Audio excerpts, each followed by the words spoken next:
久しぶりやな。いきます。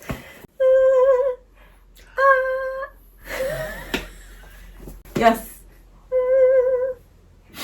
はい、西、はい、皆さんこんばんは。こんばんは。はい、西、アワーでございます。はい。それでは、今日も一日、お疲れ様でした。はい。久しぶりですね。動画回していただくのもね。そうなんですよ。はい。というわけで、はい、まあ、久しぶりっていうこともありますしね、はい、ミュージカルの話題やっていこうかなと、モロモース系でちょっとやっていこうかなと思いますのでね、お付き合いくださいませ。すいません。はい。今日私がお話ししたいのは、はいミュージカルのチケットの、まあ、入手についてのお話なんですけれども、はい。皆さんにまずはじゃあ質問です。皆さん、見に行きたいなと思ったミュージカルのチケット、取れてますかっていうお話なんですよね。そうなんです。で、まあ大体皆さん勝率どれぐらいなんでしょうかっていうお話でございまして、最近私たちに起こった、まあ、ミュージカルのチケットにまつわるお話なんですけど、ちょうど今ね、公演中だと思います。ウェイトレスっていう作品を、私見に行きたくて、で、まあ日誌にも言ってね、二人で一緒に見に行こうよなんて言って、ということでちょっと頑張ってチケットを、争奪戦に参加してみようか。ということで、昨年も年末ぐらいにですね、からちょっと準備を始めてたんですけれども、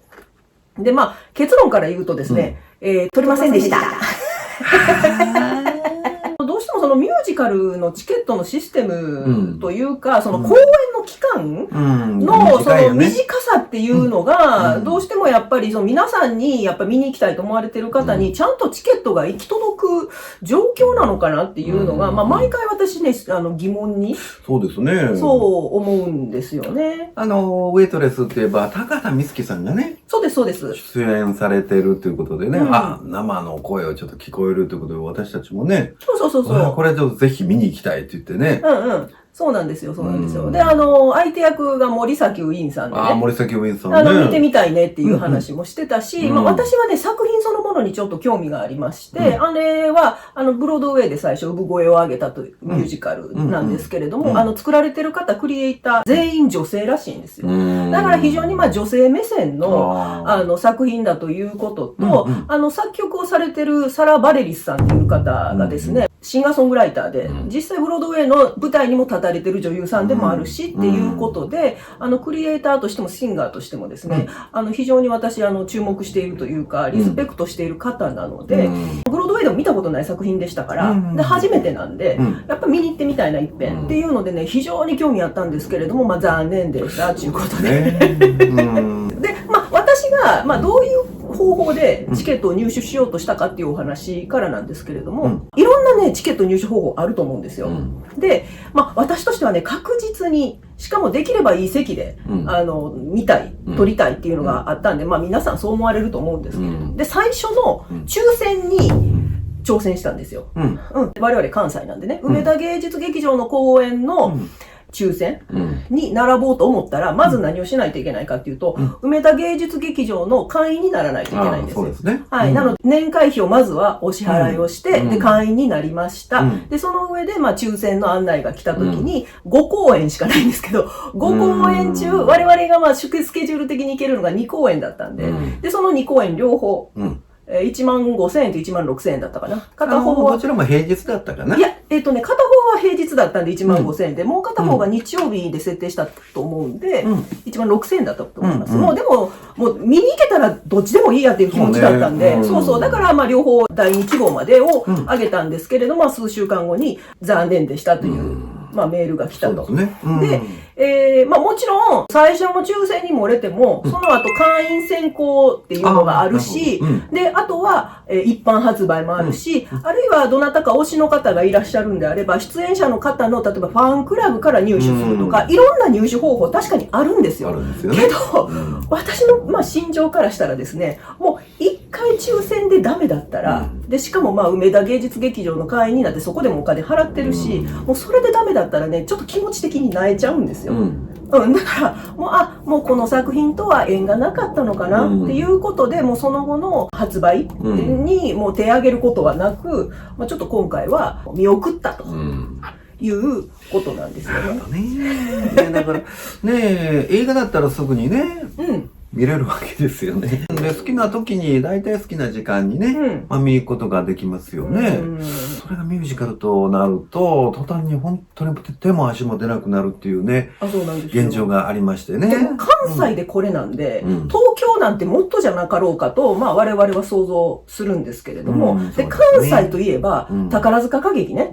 本拠地ですけれども、で我々もね住んでる場所的に宝塚非常に近いので、劇場が、だから見に行きたいんですけれども、ほんとチケット取れないんですよ。ほんとチケット取れないんですよ。で、我々、宝塚の会員ではないんです。友の会の会じゃないから、一般での発売初日とかに、サイトにアクセスしようとすると、まずね、サイトに繋がんないんですよ。そうでしょうね。もうアクセス集中してて。で、やっと繋がるようになるのが夕方頃なんですけど、もうその頃に発売初日のですよ。一般発売の初日の夕方にも行っても、もう立ち見席しか空いてないとか、もう人気の演目だったらもう立ち見席すら空いてないとか、もうそんな状態なんで、我々たった1回だけ見に行けた宝塚、あれほんまにコロナ禍で、多分皆さんが本当にちょっと行くことにためらってた時期に、やっと見に行けたっていうぐらいなんで。コロナもちょっと収束してきた。そんな感じの時でしたよね。そうですね、そうですね。でも満席でしたでしょ。満席でした、宝塚大劇場って何人収容されるのか知らないですけど。あれね、2000強です。2500やったかな。もう、ほぼ満席よね。愛するとこなんか一切なくて、ぎっちりでしたよね。いや、そうなんですよ。だからこんな取れないものっていうふうに思うんですね。で、中でも関西の話をすると、割と劇団四季さんは取りやすいっていう印象なんですよ。劇団四季さんってだってロングランですもんね。そうです。長いことやってくださるから。だから比較的、この日はダメでも、1週間後には取れるよっていう。そんな、臨機応変さがね。ある。だからそこはすごく劇団四季さん良心的だなって思うんですけど、やっぱりそれは西が言うように、専用劇場を持ってて、ロングランできるっていうところの強みが思いっきり出てるところだなと思うんですけれども、同じ専用劇場でやられてる宝塚のほんと取れないし、で、それ以外の、いわゆる外注系のミュージカルっていうんですかね。要は、自分たちでね、要するにその役者とか、スタッフとかを抱えてないところがやるミュージカル、外注系と言わせていただきますけど、取れないんですよ。その言ったら、有名な作品っていうかね、割と大掛かりな作品に関してはです。もしかしたら、割と小規模なところでやられてるところはね、チケット取りやすい作品もあるかもしれないですけど、すいません。ちょっと私は一応、大きなね、箱でやるミュージカルの話をちょっと今メインでさせていただいてるんですけれども、っていう話なんですよ。でね、私それで思うんですけど、例えば、この間もメジャーリーグの開幕戦がありまして、例えば大谷が日本で試合する時の観戦チケット取れへん。わかるじゃないですか。あるいは例えば、紅白歌合戦に出るぐらいのレベルのアーティストの方とか、アイドルの方のライブのチケット取れない。それは私たちのイメージとしてこびりついてるっていうか、だと思うんですけど、ミュージカルもそれでいいんでしょうかっていうふうに私は思うんですよね。前の動画でもね、お話ちらっとさせていただいたんですけれどもね、やっぱり間口を広げていただきたいというか、なんかね、行きたくても行けれない。だから、要するに一部のコアなファンのお楽しみだけになってしまってるんじゃないかな。ということなんですよね。だから一般的に興味あっても、なかなか行けれないっていう、現実ね。価格以外にも、やっぱりチケットが取れないっていう、そういった理由があるんじゃないかなと私は思いますね。いや、そうなんですよ。で、私何回も言ってますけど、ミュージカルに対する愛情は半端なくあると自負してるんですけれども、そんな私でさえ、ウェイトレスの抽選1回外れただけでもう気持ちなえて、縁がなかったんだなと思って、言ったら興味が別のとこ向くんですよ。けれども、例えば、ダメですっていう、めっちゃそっけないメールなんですよ。ちょっと話変わるけど。そうね、言ってましたね。そう。怒ってました。怒ってた。いや、15,000、6,000払ってでも、で、抽選並んででも、見に行きたいって言ってくれてるお客さんの存在ってね、やっぱやる側からしたら、やっぱりありがたい存在だと思うんですよ。で、そういう人をね、応募が多数につき、抽選で外れました、ごめんなさい。でもまた挑戦してねってね、いうふうに思ってるんだったら、もうテンプレの文章なんだから、もっと丁寧にお客さんの感情に寄り添った文章をもう書けると思うんですけど。梅芸さんに怒ってるんですよ。だってね、めちゃめちゃドライな文章でしたよ。例えばね、アルバイトに応募するっていう場合でもね、不合格ですっていう時にでもきちっとしたテンプレートが送られてきますよね。そうそう。だから、貴殿の今後のね、活躍をお祈りしておりますとかね。ご期待に添えなくて申し訳ございませんとかね。なんかそんな一文があるじゃないですか。そんなんですらないんですよ。いや、だからね、ちょっと、なんやろうな、まあ、やる側のね、興行する側の、そのお客さんに対する思いっていうのが、ちょっとなーってね、感じる面も。俗っぽい言い方をすればね、殿様商売だなっていうのはすごく感じましたでしょ。ねえ、だからね、なんかね。そうなんですよ。だから、そこに、要するに、今回はごめんなさい、お席をご用意できなかったんですけれども、例えば今後、会員先行発売がいついつからあり、とかね、一般発売この日があり、とかっていうことでね、という案内があって、まあ、もしよろしければそちらの方もご検討くださいませ、みたいなことが書いてたらいいのに、もうすんごくもう、どんな文章やったかな、まあ、ちょっとここ出しときますけれども、残してるんで、そのメール。そうなんですよね。なんか、って思ってね、それ見たときにね、テンプレなんだからと思って。なんでしょうかね。なんであんな文章を書くのかなって、私も読んだときにね、なんだこれやって。いやいや、そうなんです。いや、企業としてねって、やっぱりちょっと思ったりするんですけど。まあでもそれがやっぱり、萎えさせる原因の、やっぱり、ちょっと一端を担うんですよ。そういうところに。まあ、じゃあいいわって、その企業姿勢みたいなのでね、っていう風になるんですけれども、じゃあ、こういう風に振り落とされても、じゃあ次だって言って、チケットのね、争奪戦に諦めずにトライしていく人って結局どういう人かって言ったら、やっぱりね、ガチファンとか、マニアとかの方たちが結局生き残っていく世界になっていくんですよ。いや、ほんまに。そういう人たちがサバイバルできる世界。まあ、ファンですよね。そうです。ガチファンと言われる方ですよね。そうです。で、まあ、何回も言ってますけど、ガチファン自体私たちは全然否定してなくて、そういう人たちが支えてるっていうことは、重々承知はしてるんですけれども、ただ、そういう人たちの存在感が大きい界隈ほど、新規が入ってきづらい空気をやっぱどんどん作ってしまうんで、だから、やっぱり今いる人たちだけで盛り上がっちゃうジャンルになるんじゃないかっていう危惧が私には常にありまして。まあそのね、ミュージカルのね、その経営面で言えばですよ。まあなんか損益分岐点って言うじゃないですか。この線を超えると損するけど、この線をキープすれば、まあ、利益はきちっと確保できるみたいなね。そういうなんか境目がある。その境目がここだろうなっていうところで経営面としてはね、まあセーブしてるところもあると思うんですけどもね。にしてはですよ。そうなんです。やっぱりね。まあね、まあ、梅田芸術劇場とね、先ほども言いました宝塚歌劇、あと東京に目を転じれば、帝国劇場もそうですし、言ったらまあ有名な東宝グループですよね。全部親会社一緒なんで。そうなんですよ。だから、まあちょっと手法が似通ってんのかなと。いうふうに感じる面はあるんですよ。だからちょっと劇団四季さんだけ毛色が違うというか、まあ独自のやり方で割とこうライトな層もうまく取り込めてるんじゃないかなっていうふうに思うんですけれども、まあやっぱりちょっとね、どうしてもまあロングランを見据えてないやり方になってくると、本当にもう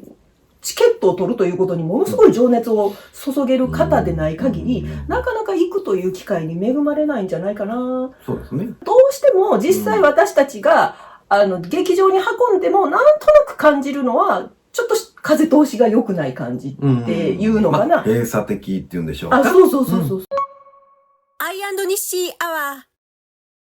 西が職場のね、宝塚ファンの方がいらっしゃって。宝塚のガチファンの方がね。そう、職場にいらっしゃって、ね。毎回ね、やっぱ行かれてるんですよね。で、どうやって撮るんですかって私聞いたんですよね。そしたらもちろん、会員になっていらっしゃるってことはまあ大前提なんですけれども、それでも撮れないって言うんですよ。会員でも撮れないんでしょ。でも行けるって言うんですよ。宝塚ね。なんでですかって言ったら、チケット流通センターっていうサイトがあって、そこからチケット入手する場合も多いですよっていう話をするんですよ。いや、その直前になってね、あ、もう休養が入ったから、この日の公演ちょっとキャンセルっていう、方が少なからずいらっしゃると。そのチケットがポンとそのサイトには上がってきて、それは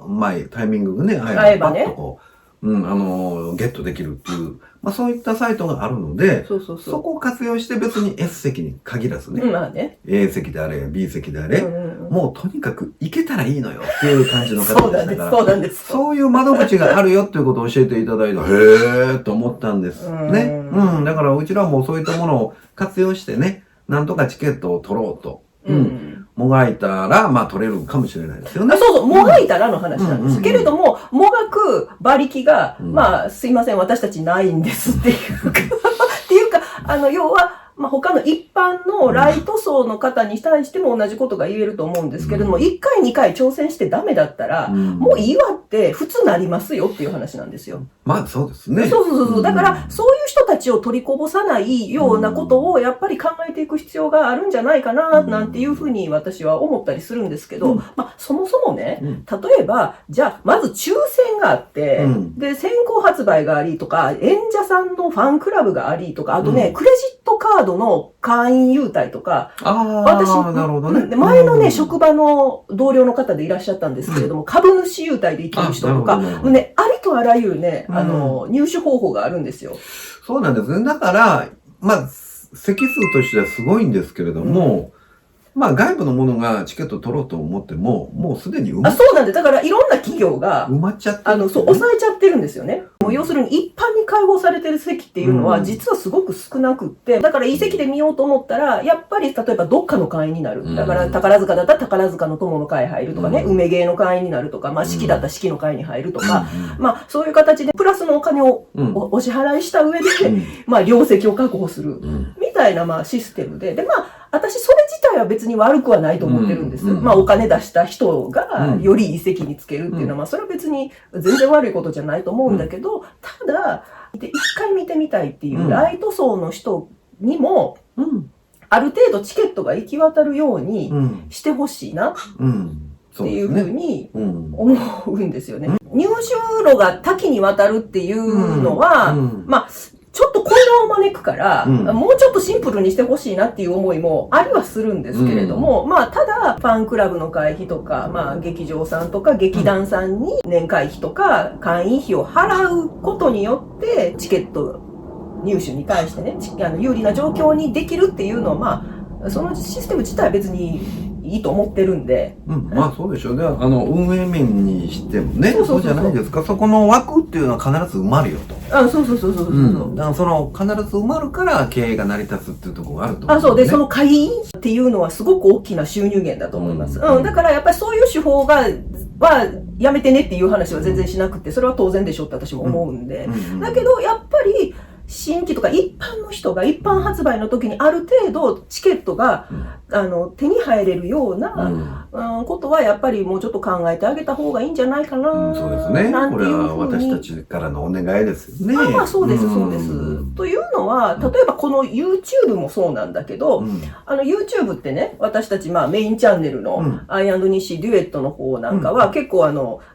アナリティクスって言ってね、どういう方が見に来てくださってるかとか、その視聴の回数とか、そういうの結構しっかりモニターしてるんですけど、ならやっぱり YouTube が教えてくれるのは、その新規の視聴者さんとリピーターさんっていうのはやっぱりいい割合でないといけないですよ。だからリピーターばっかりもダメだし、新規ばっかりもダメだし。だから両方がやっぱバランスよく、配置されてるチャンネルの運営っていうのが、とっても望ましいですよっていう状況らしいんですよ。うちはどうなるの？うちね、その話をするとなんですけど、うちね、今新規が多いのよ。新規が多いんですね。新規はリピーターさんより新規が多い。なるほどね。ですよ。でもそれはそれでね、いろんな方にリーチできてるっていうことなんで、うちまだちっちゃいチャンネルだから、それはいいことだって私は現在は捉えてるんですけど、そんな風にですね、別に、ミュージカルに限らず、ありとあらゆるジャンルとか界隈に言えることだと思うんですけど、リピーター、いわゆるファンとか、コアな方、もちろんいなきゃいけないけれども、それと同時にやっぱ新規の方っていうのもいることによって、やっぱりその界隈っていうのは盛り上がっていくっていうか、成長していく、